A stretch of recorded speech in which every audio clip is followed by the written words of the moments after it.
Nandito tayo sa farm sa Surgisiken. Halika, pasok tayo doon sa ating. Pasok tayo sa ating farm.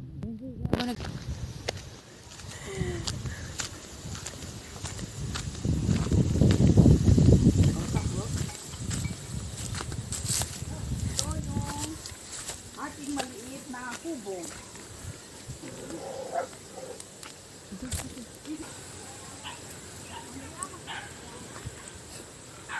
Ito ang ating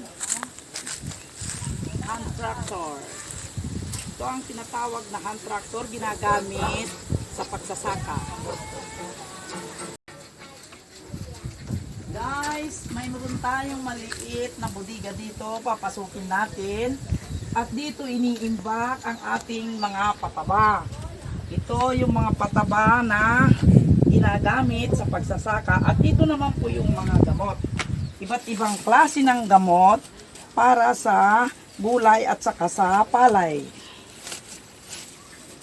Mayroon tayong makikita dito na scaffolding. Ay gamit ng aking hubby kasi karpintero ang aking asawa. At ito naman po yung mga pinag-inuman ng batas. Absolute na doble po ang purpose nito. Pwedeng taniman at pwedeng paglagyan ng gasolina gagamitin sa pagpapatubig. Ito mga kaibigan, mayroon tayo ditong tinatawag na sprayer. Ang sprayer ay ginagamit sa pagpatay ng mga insekto sa halaman, sa gulay at saka sa palay. At mayroon din tayong tinatawag dito na sprinkler. Ito ay ginagamit sa pagtitig ng gulay.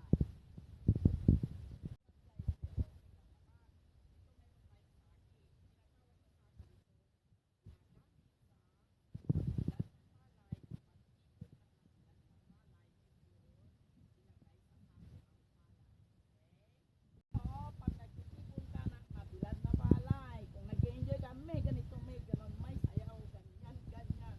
Okay. Aking mga baboy. Kaya lang guys, wala pa tayong baboy. So nakita nyo naman kakalapang baboy na nabibili. Sana pagdating ng araw, pag may nag-sponsor, magkakaroon sana ako ng baboy. Hopefully guys. Natin. Ito, nandito nakakulong ang aking bagong manok ng aking pinakamamahal na hubby.